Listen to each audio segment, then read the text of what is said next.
Hello everyone, Mrhappy here, and welcome to Mondays with Mrhappy, aka Mrhappy Mondays, weekly Q&A show. I do throw in a few announcements here and there, as you've seen the last couple of weeks. Last week went to the North American LCS. I shared with you guys a bunch of stuff that I brought back, a few of the experiences with some pictures in the description of the video. But this week, got a lot of questions to get to on both YouTube and on the official Dream forums. I'm going to, as usual, include next week's question thread in the description of the video as well. So be sure to go there, sign up, and ask your questions. It's a lot easier for me, and, well, the questions are just better organized. That's really why it's easier for me. But anyway, let's get right to the questions, starting off with YouTube. Alright, so our first question says, question for week 37. Will Mordona ever be getting a market board? You figure one of the biggest gathering places outside of the home cities would have one. Or is it incentivizing us to visit free company housing or cities more often? That is exactly what is going on. We're not going to get market boards in Mordona. I mean, we're going to be moving to Ishgard as like our primary hub most likely in the expansion. So yeah, Mordona has just never had that thing, because if it did, literally no one would leave Mordona. The free company house, I'm not so sure. I never see anyone at those market boards. They're supposed to be there to incentivize us, but it doesn't really work. But Mordona, no. We'll not be getting market boards. I'd be very, very surprised if they did. Question number 2. Question for Mrhappy Mondays. With skill speed and spell speed being adjusted soon, do you think we will see the parry stat being reworked? I keep hearing from tank players that it is a nearly useless stat. Keep up the great work. Thank you, man. So yeah, parry is pretty much a useless stat. I mean, even in World First type progression, people were melding dexterity, because point per point, dexterity is better than parry. So yeah, I would like to see parry. I mean, it's not even like reworking it, I guess is the right word, just upping the coefficient of how much it increases your parry. Or make parrying attacks a more important aspect of the game. Right now, the entire game is really about burst mitigation, which you get from abilities or from an Eloquium or a Stone Skin right before a big ability hits. There's very, very few bosses that are about constantly mitigating damage, and the ones that are, I mean, they pretty much just make those enemies crit very often, and then again, awareness is a bigger deal. If maybe reducing the likeliness of being crit was worked into the parry stat, maybe it would make it a little bit better, actually. So I would like to see them do something with it, because right now, yes, parry is indeed a useless stat, and you are better off going with determination or critical hit rate to do more damage instead of going with parry. And the last couple of questions that I'm going to pull from YouTube is a two-parter. Hey, Mrhappy, I have 2 questions for week 37. My first question is, do you think Square Enix will move away from mechanic-driven fights? I don't mean removing mechanics or making it easier, but fights where the boss adds encounter aren't scripted, and you know every time you go in or wipe, the fight won't be exactly 100% the same. So they've done this in a few places already in the game, and one of the hardest fights in the game actually has a randomly mechanic-driven fight, and that would be turn 8 Savage. I mean, you still know when all the mechanics are going to come out, you still know exactly how to deal with them when they come out, but the way that you deal with them is very much on the fly. The people they target are very random, the locations of the mechanics are very, very random, and it makes for something that you can learn and you can adapt to without ever making it 100% the same every single time. So more fights like Turn 8 Savage, it's also, in my opinion, the hardest fight in the game.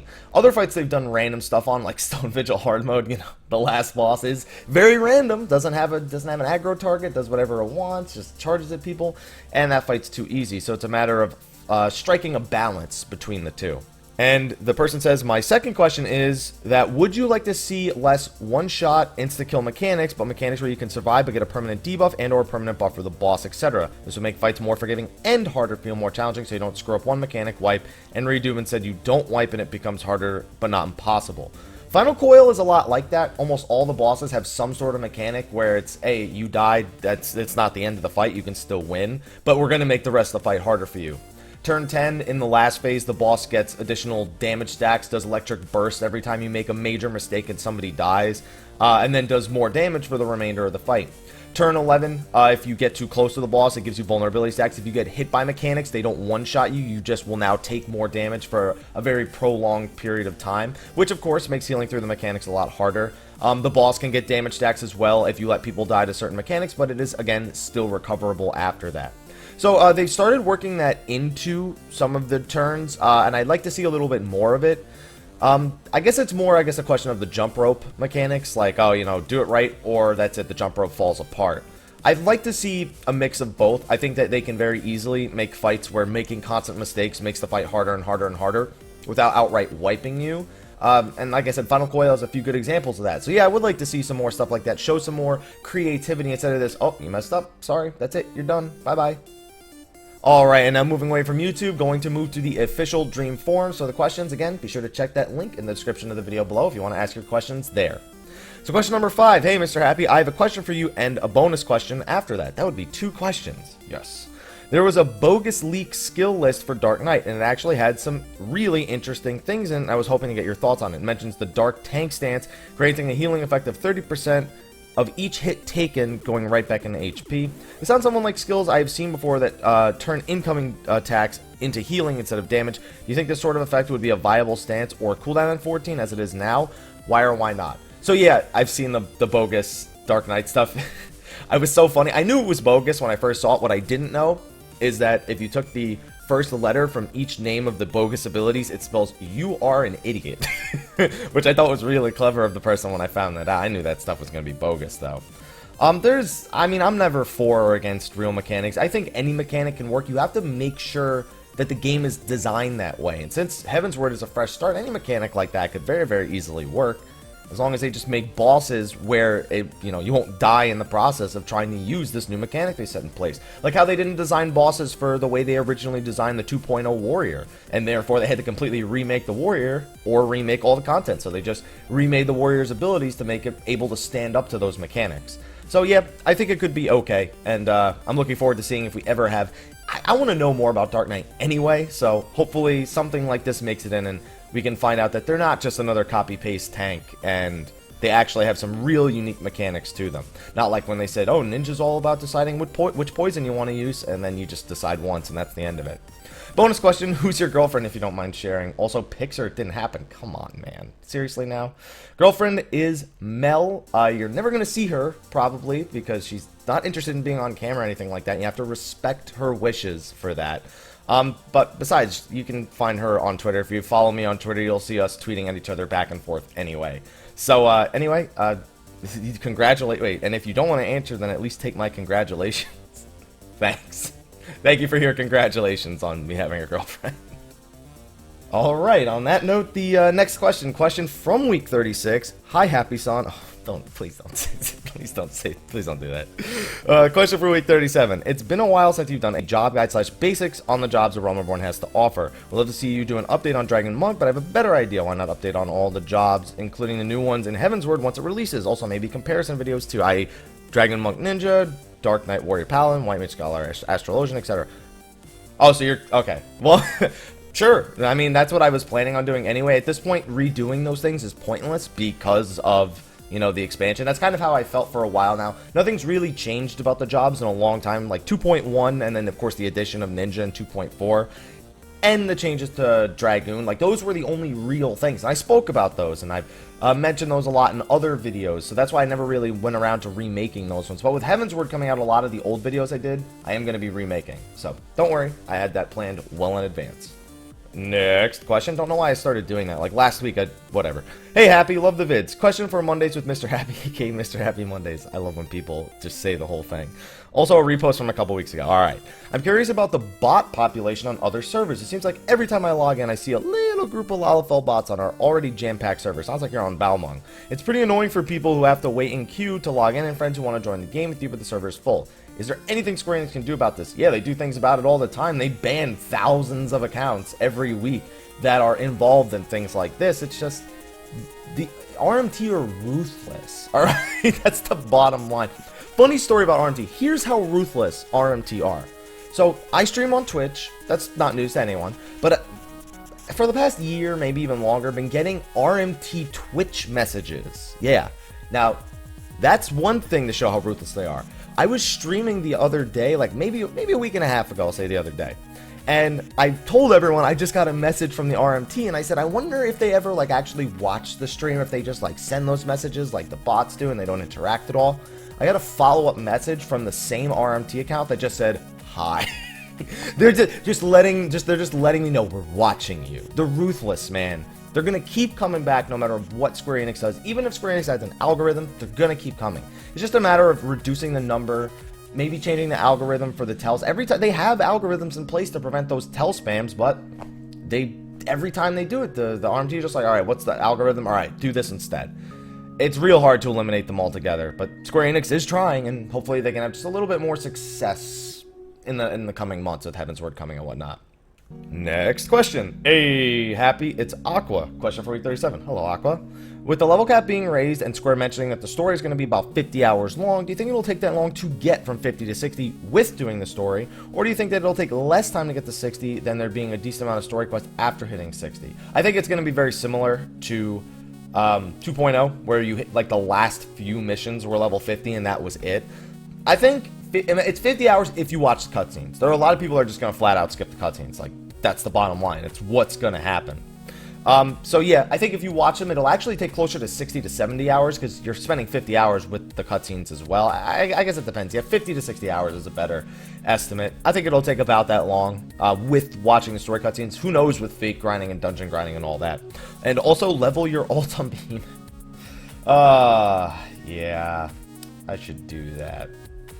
Alright, question number 9. Hey, Mr. Happy, question for week 37. I really want to level Monk, but it's just hard for me to get over how little damage you do in fights at a low level.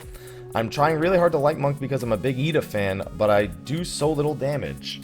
You don't do little damage, man. Monks, I mean, Pugilists do perfectly fine damage throughout the entire leveling process. I know you might be used to numbers maybe being bigger on some of the other jobs. Monk's more about hitting faster than hitting harder, but you don't do little amounts of damage. It almost sounds like you came from playing Dragoon or Black Mage or something, and now you're like seeing Monk. I mean, every job feels like it does little damage at low levels, but they all do perfectly fine. So don't worry about it. Don't be thinking so much about your damage numbers at low level because Monks are awesome. Pugilists are still awesome, and Monks are even more awesome. Alright, question number 10. I don't know because there's been a few double questions. Never mind. Hey, Mr. Haps. First time I did this, and I hope you'll respond to my question in week number 37. Smiley face. On to the good stuff.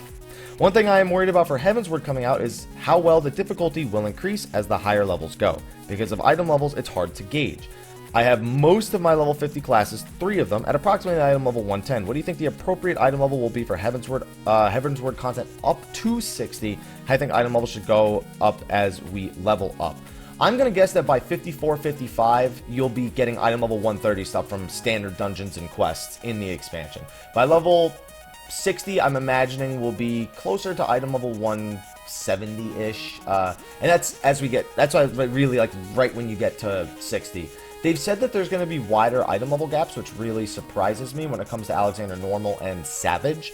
I thought maybe there would just be a small item level gap between the two, but they're making it seem like they want to fit content between Alexander Normal and Alexander Savage. So I wouldn't focus on it too much, man. Don't worry about your item level now. Don't even worry about your item level later unless it's trying to be for a specific fight. Just play the game, collect the gear, have some fun, make some funny glamours, do whatever it is. Just try to have fun and don't be so focused on the numbers, man. It matters for some things, but right now, we're in a phase where none of it matters. It won't matter for the next 2 months, really, and just, it's all about having fun at this point. Question number 11. Hey, Haps, love your videos, especially that new State of the Realm show. Thanks, man. I'm sure Sly would love to hear that as well as all the guests that we've had. We're going to be having a lot of guests over the next few months, so hopefully you're going to be looking forward to the future shows. My question isn't really a question, I guess, alright? It's just, with the stage of the game where it is at now, there's nothing to do for me. I have no interest gearing up my other classes since I can do that better when the expansion comes out. I suppose I can go for money in crafting, but aside from that, I feel like I hit a wall. I have no reason to log on to do anything. Don't get me wrong, I love this game, but this period between the last patch and the expansion is going to be long for me. It's going to be long for a lot of people, man. I mean, the game was almost designed to have you comfortable of walking away and coming back. If you've achieved, you finished 2.55 story, you finished the final coil, you're not really interested in doing Savage, and if you are, you can always do that. You don't really want to level or gear your other classes just because you're like, I know I don't really need the gear going into the expansion. You don't want to necessarily stop and make money to prepare for the expansion. Level your gatherers or crafters. If you're not really socializing, then yeah, you might need to just take a break, play some other games. Play Bloodborne just came out for the PlayStation 4. Witcher 3 is going to be coming out. We got some good movies coming out like Age of Ultron. Go see that. Go, just try out other things. Try out some indie games that have come out and are coming out, like Crypto the Necrodancer is a great game that I definitely want to play now that it's fully launched. Play the early access version of it. It's a great game. Just do other things with your time, man. I mean, it's a game that was designed around people, saying, all right, I've done what I want to do for this patch. I'll come back when there's something similar to that in the next patch. Joshi Pia said that himself. So, don't feel bad about it, man. Just do whatever makes you happy. Next question. Gotta stop doing that. Hey, Mr. Happy, really like your Q&A and wanted to maybe pick your brains on something I have been considering. I've been mostly a casual player in this game, just enjoying the story and content, but I feel like I want to challenge myself more and start or find a static, and since you are successful in a static in Final Fantasy XIV, play might have some insight. When it comes to being in a static, do you think it's better to be with friends, or just randoms focused on the same goals? What sort of people are you looking for in a static? Do you just look at gear and other aspects? Anything you don't want to see in a static member you are recruiting, or a static you are joining? Well, I don't necessarily think it has to be with friends, but you don't want to hate people in your static, because then tensions rise, and then when things go wrong, when you're wiping for hours, it's disastrous. So players that are adequately skilled around your level. That's probably the most important thing to find. People that aren't asshats. I mean, it's the best way to put it. Douchebags, asshats, whatever you want to call them. And people who can fit the same time schedule as you. It's not always easy trying to find these statics, and we're actually going to be talking about statics and new players and all that kind of stuff, people shifting focus on the game in this week's episode of State of the Realm. So be sure to tune in on that. We're going to have quite a few guests from Mog Talk, the three hosts, Frosty, Adagio. I've called him Adagio like 5 times, and he hates it. And Gilly. So definitely be sure to tune in on that, because we'll be talking on that subject. But those are the 3 things I would really recommend. But I'm sure there are a lot more things that other people could recommend in the comment section of the videos as well. Alright, next question. Hey, Happy. Love the vids and streams. Been at it for just a few months, but it seems to me lots of people don't really talk much in the game. Parties just stay quiet, and even some of the free companies I've been in don't really talk. Just wondering what your thoughts are on it. Also want to add that I do try to talk, but most of the time, other than getting a high at the start of a run, most people don't really respond. So there's a lot of culprits for that. You know, when you're doing a speedrun of a dungeon, or you're doing, well, I guess, yeah, if you're just doing duty finder content, people want to go fast, they want to get it done, they want to be efficient. So a lot of them don't want to stop and talk. I mean, sometimes you run into those nice talkative groups where people, you know, can joke around with each other, maybe 2 friends queue together and the other 2 people can get in on it. So that's one big thing when you're doing the duty finder, a big cause of that. Another thing is, a lot of people are just shy. A lot of people are playing the game solo.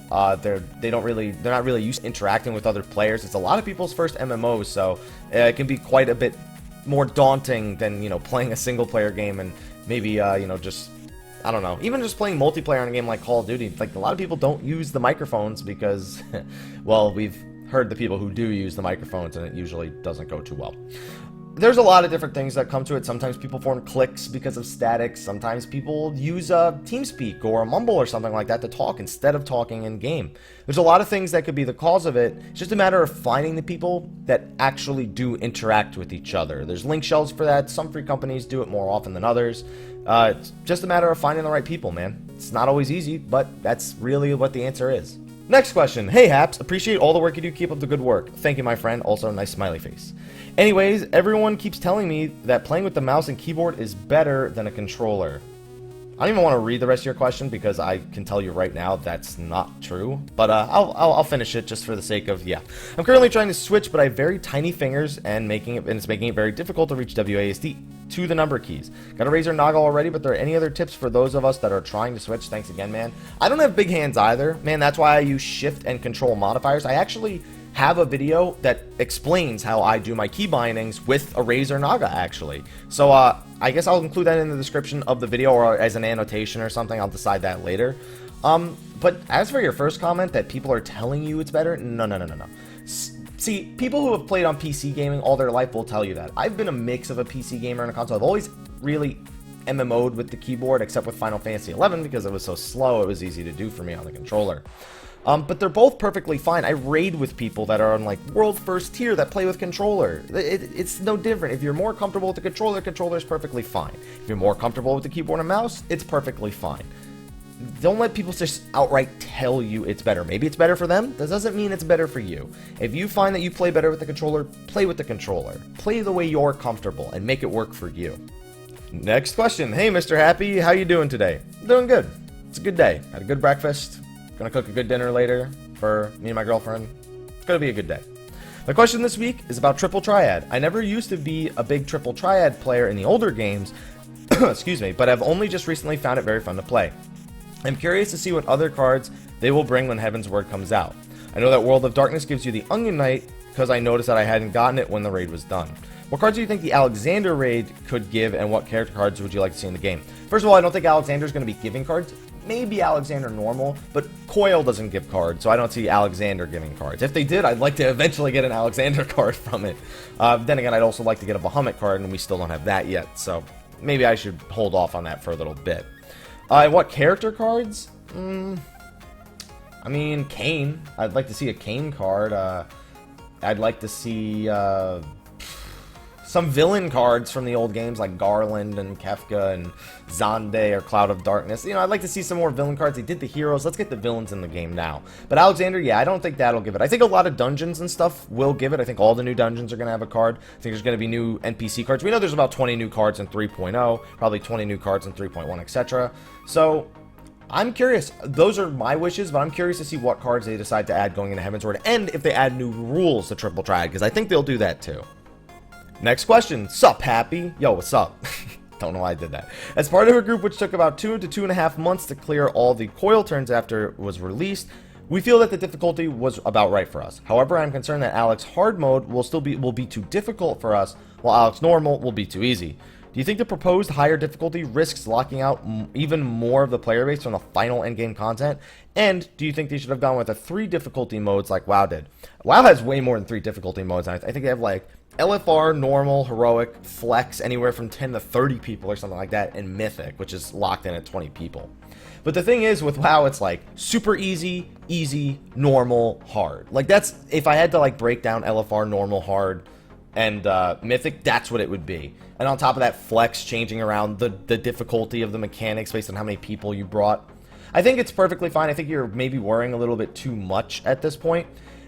Generally, the way you perform in one raid tier is not in any way indicative of how you'll perform in the next raid tier, because you're constantly learning and you're constantly getting better as a player from doing this content, and you're building more synergy with the people that you're playing with. So you might think it's more difficult now, and if you're really afraid of that, I'd recommend that you guys give Savage a try. Even if you're going to do it in 130 gear, I'd recommend doing it in 110, but if you want to do it in 130 gear just to practice, you know, working together better and doing the mechanics, that should help you a lot for Alexander Savage. So I'd say don't worry about it too much now, man. Just when it comes, worry about it then if you find that it is taking too long and it's not really progressing at the rate that you want to. But there are ways that you can try to help improve your group now to prepare better for then. Question number 17. Hey, Mr. Happy, thanks for introducing me from one of your videos to the great community on the Dream Network forum here. Thank you for coming and using the Dream forums because, well, it's always nice to have somebody new using the forums, man.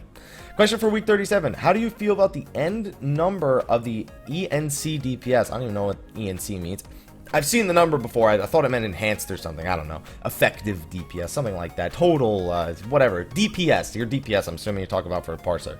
Figure from a parser being used and seen as the be-all, end-all number when comparing DPS. Feel that it isn't considering there are mechanics in FCOB like Earthshakers and Turn 13 that completely take, say, a Ninja, Monk, or Dragoon's DPS figure without any method of retaliation.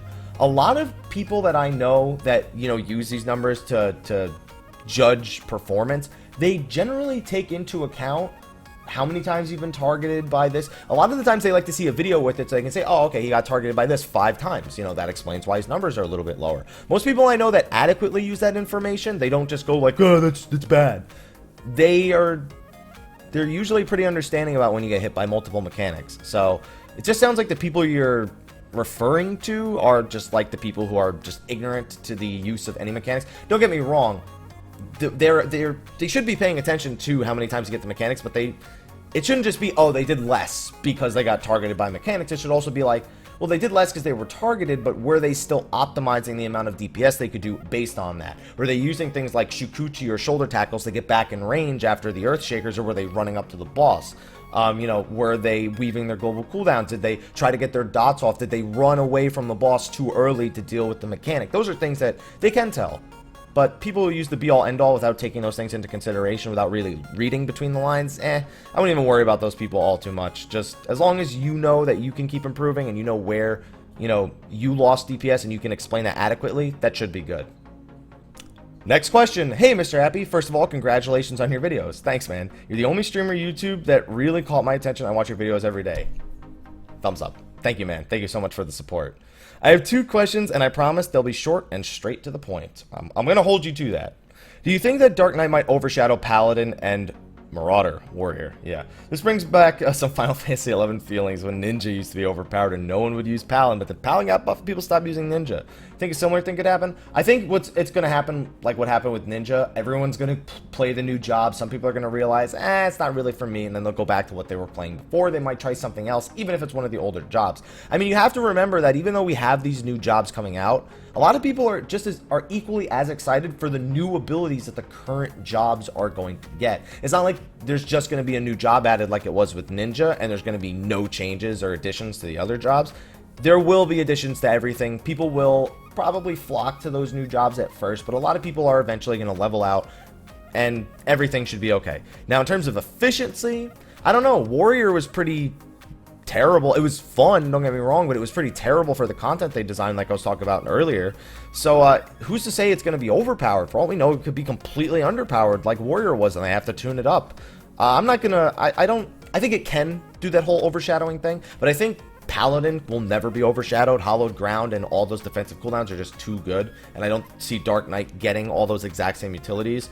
Warrior might be overshadowed. Warrior I'd legitimately be worried about. But again, we have to see the utilities that Dark Knight brings. Storm's Path and Storm's Eye are great utilities.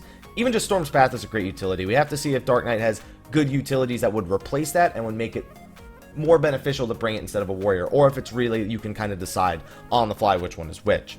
And your second question, you really enjoy watching the League of Legends professional scene? Yeah, after last week, I'm sure you can tell. Do you play League of Legends at all? And if you don't, why not? So I played League of Legends back in Season 1. I had a level 30 account, and that was before the game was balanced at all, and it was just laughable the things that you could do. I don't play anymore. I lost my level 30 account at some point. I guess it got hacked or something, because when I tried to retrieve the account, I couldn't get any information. Called Riot up, couldn't get it back. At this point, I don't even know. I have an account, but it's like level 14 or 15. I started using it, and I was like, I don't feel like leveling another character to 30, or another account to 30. So I stopped playing, but I continued to follow the professional scene, and I have a lot of fun following the professional scene. So I don't really feel like I need to play it, but I do get the urge from time to time to play both that and Smite, another MOBA that I really, really like. So maybe I'll play it sometime in the future. We'll see. Alright, next question. So I'm sure this has been asked before, but are there any specific mechanics you wish to see gone from the game in Alexander? For instance, dive bombs. Dude, we need dive bombs. Every time there's a Dargon, we need dive bombs. It's the only way I can be 100% sure we're fighting a Dargon. I think it's not even the dive bombs that I don't want to see. The dive bombs are a part of it. It's that the last boss in every single major, raid tier has had a death wall and a knockback mechanic. Not like they all seem to have like a turn 5 has twisters that can knock you into the wall or just outright kill you. Has the dive bombs that can knock you into the wall, and the 2 mechanics and an insta death wall. Let's see, turn 9 has Cauterize, and it has Iron Chariot, 2 mechanics that can knock you into the wall. And then we have dive bombs and twisters again in turn 13, the cyclones. So yeah, there's always 2 mechanics that knock you back. One of them's dive bombs, one of them's some sort of AoE circle twister mechanic thingy, and there's always a death wall. It's that specific combination of mechanics that I don't want to see anymore. All 3 of those things gone. Alright, we got a couple of questions left, and that will be it for the week, so be sure to ask your questions for next week's again. Just making sure to remind you, because some people just... Yeah, anyway. Next question. Hey, Happy, quick and easy question for week 37. It's a pretty long text for that.